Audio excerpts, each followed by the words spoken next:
Le moins qu'on puisse dire, c'est que Donald Trump a de la suite dans les idées et il ne lâche pas le morceau. Il parle souvent du Canada comme 51e État des États-Unis. On en parlait hier. Le président désigné a brandi la menace économique pour faire plier le Canada. Lire ici, imposer des tarifs sur les produits canadiens. Il a précisé, pas d'invasion militaire. Ouf, on est comme rassuré sur ce point-là. Mais il rappelle encore un problème à ses yeux, le problème du déficit commercial des États-Unis avec le Canada. Avec à la clé ce que tout le monde voyait d'abord comme une blague, l'annexion du Canada comme 51e État, une blague qui ne fait plus rire et qui soulève la question, est-ce qu'il est sérieux, M. Trump? En tout cas, cette fois, la réaction du gouvernement du Canada a été forte, signe qu'on ne la trouve plus drôle à Ottawa. Leur pays, c'est les mordus. Nous les avons annexés pacifiquement. Michel Courchaine, Jean-François Lisée, Dimitri Soudard et Françoise Boivin. Bon début d'après-midi à vous quatre. Bonjour. Bonjour. Salut. Alors, regardons ce que M. Trump a publié sur son réseau social Truth Social hier en soirée. Au Canada, avec un beau drapeau des États-Unis qui couvre tout le territoire des États-Unis et du Canada aussi. La réplique de M. Trudeau aux propos tenus plus tôt dans la journée hier de M. Trump a été la suivante. Jamais, au grand jamais, le Canada fera partie des États-Unis. Les travailleurs et les communautés de nos deux pays bénéficient qu'on soit l'un pour l'autre le plus grand partenaire commercial et en matière de sécurité. Alors, c'est une réaction un peu plus ferme qu'à l'habitude. Est-ce que vous avez été surpris, Jean-François, par cette réaction de M. Trudeau? Bien, j'ai été étonné qu'elle soit... qu'elle ne se traduise pas par le retrait immédiat de l'ambassadrice canadienne à Washington. Pour moi, c'est extrêmement grave ce qui s'est passé hier. En fait, le président, dans 12 jours, vient de dire que son objectif était d'utiliser la force économique pour forcer les Canadiens à consentir à leur absorption dans le Canada. C'est une déclaration de guerre économique. C'est une déclaration de guerre économique visant l'annexion du Canada. L'indépendance du Canada vient d'être mise en cause par le président de la plus grande puissance mondiale de l'histoire. OK, mais vous pensez qu'il est sérieux quand il parle du 51e État, qu'il veut annexer le Canada? Quand bien même il ne serait pas sérieux, le fait qu'il le dise à répétition fait en sorte que les leaders du Canada doivent le prendre au sérieux au cas où il serait sérieux, et je pense qu'il est sérieux. Et je pense qu'il se dit, je vais tout faire ça, et si à la fin, j'annexe le Canada, je serai dans l'histoire des États-Unis celui qui aura déployé la destinée manifeste. Vous savez, dans l'histoire américaine, la destinée manifeste signifie que les Américains doivent contrôler le territoire du continent ou, dans sa version édulcorée, doivent faire en sorte que dans tout l'hémisphère, c'est-à-dire l'Amérique du Nord, centrale et du Sud, aucune autre puissance ne puisse venir contester la puissance américaine. Alors, la destinée manifeste, si M. Trump réussissait à annexer le Canada, ben, il serait dans l'histoire celui qui lui aurait donné sa pleine mesure. Alors, il se dit, ben, sinon, ben, je réussirais à obtenir des gains extraordinaires en termes de commerce, en termes de base militaire ou je ne sais trop, comme plan B. Mais je pense que son plan A, c'est ce qu'il dit. Son plan A, c'est ce qu'il dit. Alors, de toute façon, lorsqu'on est premier ministre du Canada ou chef de l'opposition du Canada, on n'a pas d'autre choix que de se préparer pour le plan A. Alors moi, dans l'heure qui a suivi la conférence de presse, j'aurais rappelé mon ambassadrice, annoncé que personne du Canada ne serait présent à la sermentation le 20 janvier, ce qui est la moindre des choses en termes d'expression de notre mauvaise humeur.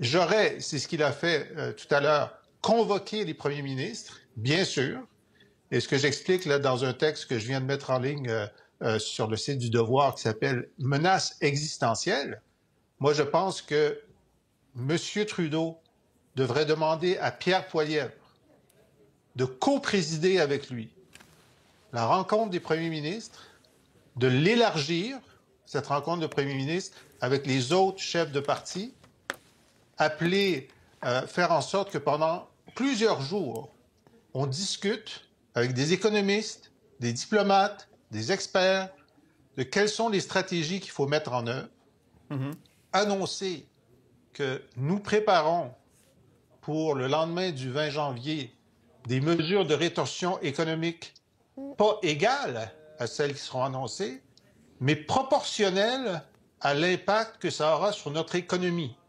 C'est-à-dire que si ça nous fait mal à 10 de notre économie, on va essayer de leur faire mal à 11 de leur économie. Okay. Et là, je convoquerai autour de ces premiers ministres les chefs d'opposition de toutes les provinces, les maires des grandes métropoles, les représentants du patronat et les syndicats. Je ferai un genre de grande discussion à huis clos, en plénière, pendant des jours. Et à la fin, les premiers ministres, sous la direction de Trudeau et Poilievre, émettraient leur communiqué final. Oui. Je dis ça pourquoi? Oui? Le poste de premier ministre du Canada est ouvert, hein, si jamais ça vous intéresse, là, parce que vous avez des idées quand même assez percutantes. Écoutez, moi je suis un conseiller dans l'âme. Hein? Et je vois un problème. J'essaie de voir qu'est-ce que je dirais à mon premier ministre si je le conseillerais aujourd'hui. Et là, je le fais en pigiste. Je l'ai déjà fait à temps plein, mais je le fais en pigiste. Mais je me sens très... je dis, c'est très grave. Moi, je suis un indépendantiste. Je crois à l'indépendance des peuples et je crois au droit du Canada à son indépendance. Et là, son indépendance est en jeu. Et puisqu'il y a une vacance du pouvoir à Ottawa, puisqu'on ne saura pas qui est le prochain chef, ben, il faut agir. Et c'est pour ça que, il me semble que si Justin Trudeau disait à Pierre Poilievre, « Regarde, on va présider ensemble la rencontre des premiers ministres », comment pourrait-il dire non? Comment pourrait-il dire non? J'ai vu Dimitri et Michel. Dimitri. Je suis de l'avis qu'un bateau ne peut avoir qu'un capitaine à la fois. Donc, l'autre option, c'est de déclencher des élections demain matin et 20 jours après la sermentation de Donald Trump, nous allons avoir un nouveau premier ministre. J'aimerais prendre vous savez que ça tous ne se fera points... pas, Dimitri, ça ne se fera pas. Là. Justin Trudeau est sur la porte de la voie de garage. Pas... Ce qui est bon pour le pays, selon moi. Mais je veux prendre tous les points énoncés par Jean-François. Le premier sur c'est quoi l'impact économique réel sur l'économie du Canada si le président Trump signe le décret avec des tarifs de 25 %. Selon la Chambre de commerce du Canada, qui a fait une étude, l'impact sur le PIB est 2,6 %. Qu'est-ce que cela veut dire? Cela veut dire que c'est une perte de 78 milliards de dollars du PIB du Canada. Cela veut dire 1 900 $ pour chaque Canadien, de nouveau-né jusqu'à retraité fin de vie, 1 900 $ par année. Ça veut dire, selon Oxford Economics, un taux de chômage qui pourrait atteindre les 10 %. Ça veut dire à peu près 200 000 emplois de perdus pour le Canada. Donc, quelle est la stratégie de Donald Trump avec cette guerre économique, que je suis d'accord avec Jean-François? C'est de nous affamer. Et je suis d'accord aussi avec Jean-François quand il dit que l'objectif de Donald Trump, c'est dans son legs d'avoir la vision et les réalisations expansionnistes. Pourquoi? Bien, parce qu'en 2026, les États-Unis fêtent leur 250e anniversaire. Qu'est-ce qui va se passer en 2026? Il y a aussi une élection au Québec. Et un des partis propose en même temps de faire un référendum pour faire la souveraineté et l'indépendance du Québec. Donc, la question que nous devons nous poser, est-ce qu'un Québec au sein du Canada sera plus fort ou plus faible à l'extérieur de la Fédération canadienne? Oui. Est-ce que ça sera plus facile ou plus difficile pour Donald Trump d'affamer le pays du Québec quand il sera indépendant et souverain? Et là, vous êtes comme encore une 12 coups en avance. Là. Non, mais c'est je pense qu'il faut voir un peu plus loin que la menace d'aujourd'hui avant même qu'il ait élu. Si réellement sa vision de faire du Canada le 51e État, de reprendre le contrôle du canal du Panama avec la force militaire, d'annexer le Groenland, si cette vision et cette menace est réelle avec cette guerre économique, bien, il faut penser au-delà de l'arbre sur lequel notre nez est collé et regarder de voir toute la forêt. Donc, un Québec indépendant, la question qu'on doit se poser, peut-être que la réponse, c'est que le Québec indépendant sera plus fort vis-à-vis cette tentative d'affirmation, ou est-ce qu'un Québec au sein du Canada sera plus fort? Oui. Il y a des ministres du gouvernement Trudeau qui ont réagi ce matin. Écoutons Dominique Leblanc, qui est chargé des relations avec les États-Unis, et Mélanie Joly, la ministre des Affaires étrangères. Moi, le soir qu'il a fait ça au souper à Mar-a-Lago la première fois, je l'ai pris comme une blague, il souriait. Prenez-vous toujours comme une blague avec ces propos d'hier? Non, je trouve qu'il a beaucoup dépassé l'idée d'une blague. Ça devient franchement complètement contre-productif. Lorsque le président Trump parle, on doit le prendre au sérieux. Ne pas le prendre au sérieux, c'est sincèrement démontrer une insouciance. Maintenant, il ne faut pas tomber dans son piège. Faut pas tomber dans son piège. Est-ce qu'on tombe dans son piège, Michel, quand on réagit à ses propos? Bien, Sébastien, moi, ce que je veux dire, c'est... Et là, il y a des auditeurs qui vont écrire, puis ils vont dire Michèle Courchaine est en train de devenir une souverainiste péquiste parce qu'elle souhaiterait, si elle était première ministre, avoir un conseiller comme Jean-François. Oh. Parce que Jean-François a visé dans le mille aujourd'hui. Hein? Quand on essayait de définir ici, ailleurs, les analystes, ce qu'on sent depuis quelques jours, quelques semaines, c'est ce manque de leadership du Canada. Et dans la stratégie que Jean-François nous a évoquée avec beaucoup de sérieux, puis que moi, je prends au sérieux parce que oui, M. Trump, il faut le prendre au sérieux, il y a là une démonstration d'un leadership qu'on doit exercer. Peu importe qui est à la tête du pays, c'est ce genre de leadership qui doit être exercé, puis rapidement. On ne peut plus tergiverser. Et il faut répondre de cette façon-là, c'est-à-dire, on essaye trop d'aller sur le terrain de M. Trump. On ne sera pas capable de démontrer une logique à M. Trump. Il ne veut pas entendre aucune logique économique, puis à la limite, aucune logique politique qui nous concerne ou qui concerne l'Europe ou le reste du monde. Il est en train, en ce moment, de redéfinir l'ordre économique mondial, l'ordre politique mondial. C'est ça qu'il est en train de faire. Il ne veut pas se faire détourner de sa trajectoire. Il sait très bien ce qu'il fait, malgré tous ses écarts de personnalité. Il sait très bien ce qu'il fait. Et dans ce sens-là, d'avoir cette réponse où nous, on dit « Hey, ça suffit, c'est terminé, on prend ces mesures diplomatiques, on réunit notre monde et on répond selon nos intérêts à nous ». Le seul bémol que j'ai par rapport à ce que Jean-François propose, puis c'est Dimitri qui pourrait répondre, je doute que M. Poilievre ait encore cette stature d'homme d'État pour dire oui à un Justin Trudeau au moment où on se parle. Pourquoi? Parce qu'il y a une élection qui s'en vient et M. Poilievre, lui, il va jouer ses propres intérêts politiques et il ne ferait jamais cela. Alors que s'il le faisait,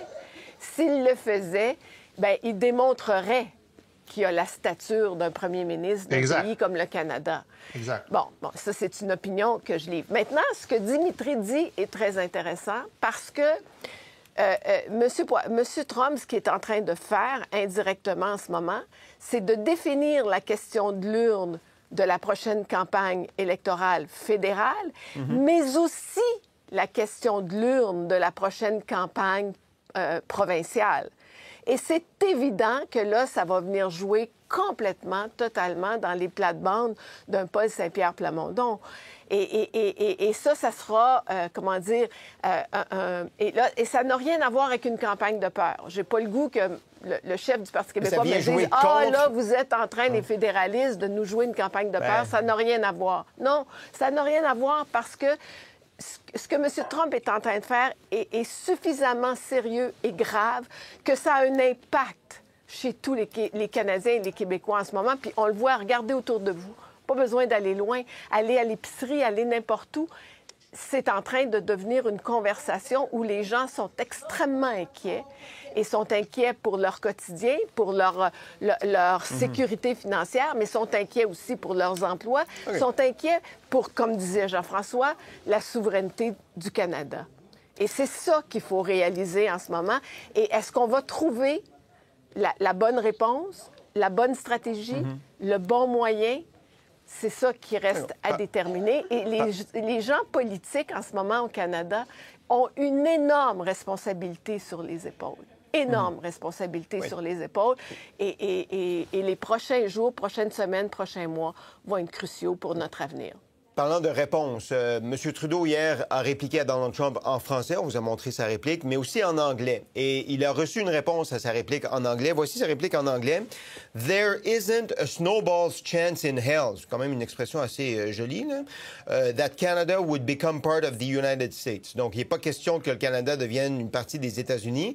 Et regardez la réponse d'Elon Musk à cette publication du premier ministre du Canada, Justin Trudeau, sur X. « Girl, fille ». You're not the governor of Canada anymore. Vous n'êtes pas le gouverneur du Canada. Vous n'êtes plus le gouverneur du Canada.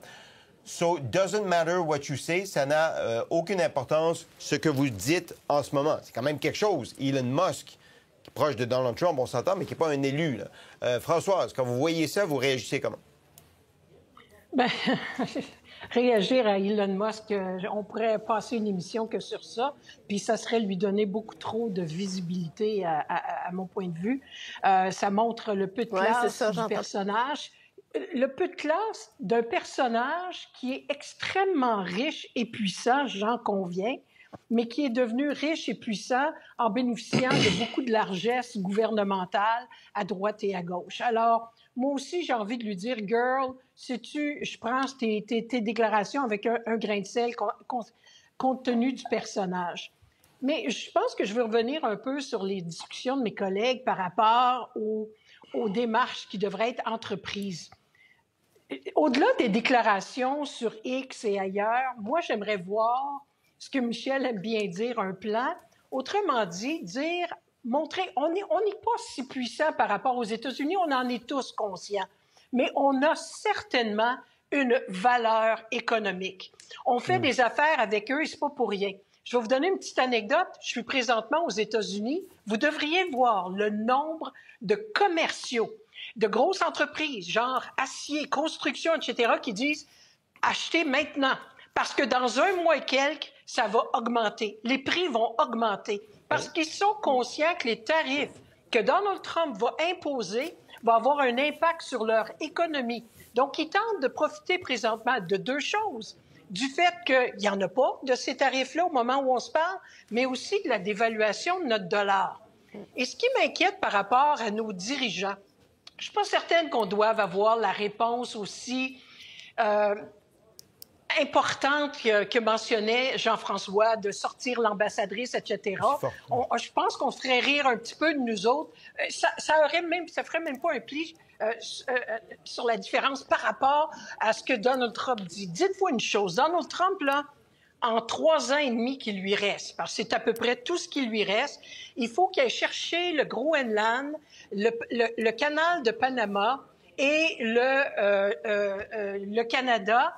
Et vous allez me dire, comment est-ce qu'il va réussir à faire ça? On va signer, est-ce qu'il faut que les citoyens canadiens, qui sont quand même des citoyens, se prononcent sur la question? Ça va prendre combien de temps, quelle forme, etc. On sait le temps que ça prend juste à déterminer une question référendaire au Québec, puis de déterminer si on en aura un.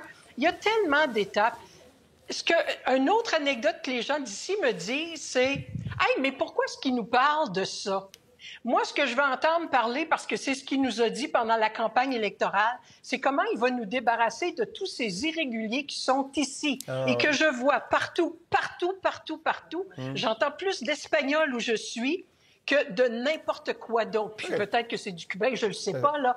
Mais ceci étant, c'est ça qui frappe les gens, puis ils disent « Hey, ça, ils nous en parlent plus de ça. Mais ils veulent vous annexer, vous autres. On vous aime bien, Canadiens, mais pas sûr qu'on veut vous avoir comme 51e État. » Alors, ça fait longtemps que je dis que Donald Trump, oui, il faut le prendre au sérieux, mais ça, là, c'est des cibles, puis il fait pas ça pour rien. Il fait ça souvent pour de la diversion. Ça peut être aussi pour du ce que mes amis américains appellent du payback. Tu te rappelles quand ton premier ministre il a ri d'en face à Charlevoix, ils ne disent pas Charlevoix parce qu'ils ne se rappellent pas où c'était, mais au G7, quand ils ont ri de lui en Angleterre, il y avait la princesse Margaret, etc., puis tu avais Macron, le premier. Alors, ça, c'est des choses qui restent dans la tête de Donald Trump. Et pendant que tout ce monde-là sursaute puis essaye de trouver... qui nous arrive avec, voici, jour 1 des tarifs américains. Nous, ça va être les tarifs à temps et ça va être ça qui va arriver. Qu'est-ce qu'on fait pour remonter notre dollar présentement? On est en train de le laisser complètement s'effondrer. C'est épouvantable. Puis on dit rien au Canada. On fait rien. Ça vous coûte cher en Floride? Ça a une chance que j'avais payé beaucoup de choses d'avance, je vous dirais. Ça me coûte moins cher. La prévoyance a bien meilleur goût. OK. J'ai vu Dimitri et Michel, je vous donne la parole dans un instant. Mais Jean-François, c'était quoi ça, là, les 8 doigts que j'ai vus? 8 ans, qui va se représenter. 8 ans. Moi, je pense que 8 ans, Donald Trump n'est pas là pour 3 ans et demi ou pour 4 ans. Il est là pour 8 ans. Et je pense qu'il veut mourir à la Maison-Blanche. Il va prendre des moyens pour y arriver. Non, mais là, vous dites qu'aux prochaines élections, il va se représenter ou il va laisser passer un mandat?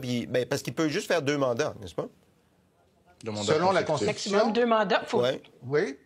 Alors oui, c'est vrai, mais il prétend que son premier mandat ne compte pas parce qu'il y a eu des tentatives d'impeachment et déjà Steve Bannon, son ancien conseiller, commence à parler de l'idée du 3e mandat. La Constitution ne peut pas être modifiée de façon facile, mais on peut modifier ceux qui interprètent la Constitution, c'est-à-dire la Cour suprême des États-Unis.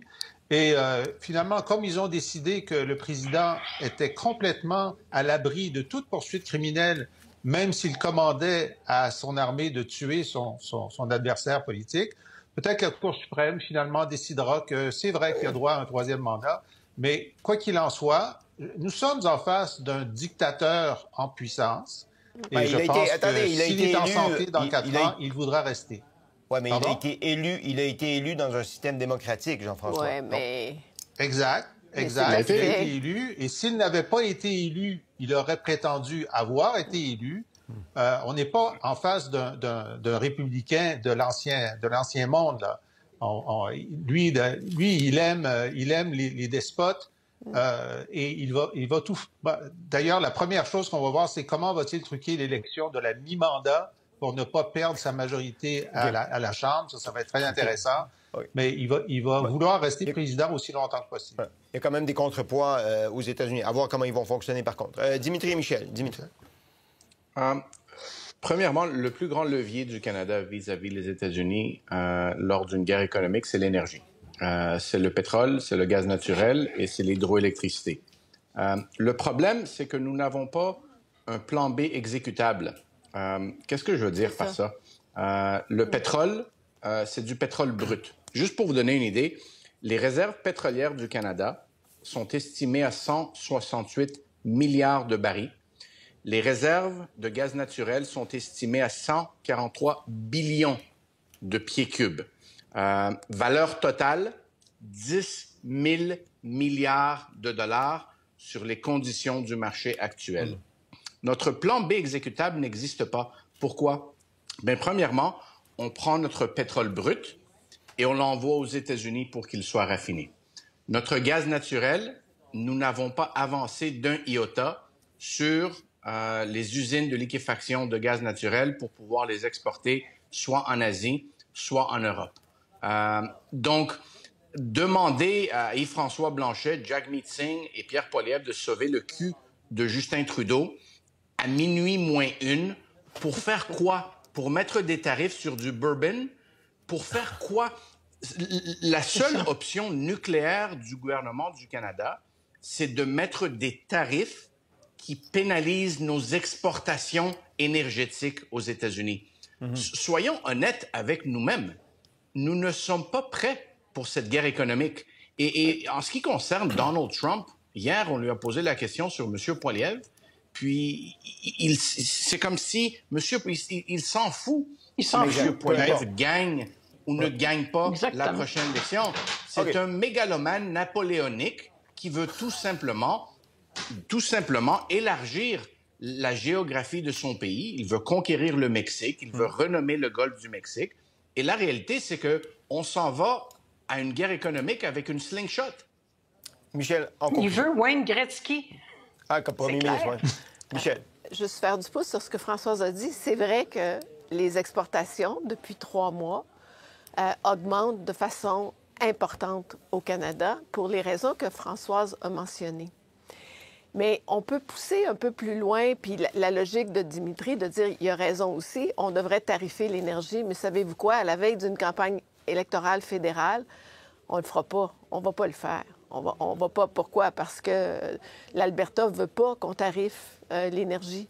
Ah oui. Même M. Legault au Québec, il ne veut pas qu'on tarife l'électricité. Pourquoi? Parce que c'est des sources de revenus importantes pour ces provinces-là. Oui, on a les mains liées. Et pire que ça, Dimitri, je reviens avec mon idée de dire que l'ACUM, l'entente, peut-être que ça n'existera même plus. Et peut-être qu'après le 20 janvier, M. Trump va faire des tarifs chirurgicaux. Et peut-être qu'il va épargner l'énergie et l'électricité. Ben, pas l'électricité, l'énergie, parce que lui, il veut aller driller. Mais pire, puis ça, on n'en a pas beaucoup parlé, mais est-ce qu'on est à l'abri de certains embargos, par exemple? Quand il nous dit qu'il n'y a pas besoin de nos autos, quand il dit qu'il n'y a pas besoin de notre bois d'œuvre, quand il dit qu'il n'y a pas besoin de notre lait, parce qu'ils ont tout ça aux États-Unis, est-ce que ça veut dire qu'il pourra aller en faisant des concessions, par exemple, sur l'énergie essentiellement, mais est-ce qu'il ne pourrait pas, parce que la force économique, c'est par la force économique que je vais mater le Canada, est-ce que ça ne pourrait pas aller aussi loin que ça? Et ça, effectivement, c'est une catastrophe pour le Canada, parce que même les tarifs à 25 % sont une catastrophe pour le Canada. Moi, je vous le dis, je pense qu'il ne faut pas sous-estimer et que le pire, puis je ne veux pas être alarmiste, là, c'est pas ma nature, mais là, on n'est plus dans la blague. On n'est plus dans la blague, on est dans le sérieux. OK. Jean-François... Mais est-ce que lui est prêt? Est-ce que lui est prêt le 21 janvier, là, avec les tarifs? Est-ce qu'il est prêt à vivre avec les conséquences? Oui. Je comprends quand il disait Françoise, il va avoir plus d'autos, mais ces autos ne se construisent pas. Il va falloir qu'il réajuste aussi l'économie américaine. Françoise, il va être prêt pour les 6 à 9 prochains mois. Il va être très drastique. Il va être très sérieux pour une période de temps. Oui, ensuite, il va avoir des conséquences chez lui. Il va avoir des conséquences chez lui. Et c'est uniquement quand il y aura des conséquences chez lui que là, peut-être, il va reculer à ce moment-là parce qu'il y aura une pression intérieure qui va le forcer. Mais à court terme, il va être drastique. Okay. Non, ça, j'ai compris ça. Mais sauf que les États-Unis, arrêtons de penser qu'ils ne dépendent pas sur certaines parties de l'économie mexicaine et canadienne. On est d'accord sur une entente. Ça, on ne l'entend jamais. C'est comme si les Américains ne nous font que des cadeaux, puis qu'on est tous une gang de quémandeurs, puis si on n'existait pas, les Américains seraient la même chose au lendemain. C'est ça que j'essaie de vous dire. Le 21 janvier, il n'est pas prêt. Oui, mais on vient de parler de ceux qui peuvent faire mal aux États-Unis. Et on conclut le paragraphe en disant « Mais l'Alberta n'est pas prête à faire ça. Mais François Legault n'est pas prêt à faire ça. » Donc, arrêtons de prétendre d'être des faucons. Et il faut admettre qu'on est des colons. D'accord avec toi. Et on a les mains liées et on permet à Donald Trump de négocier des deux bords de la table.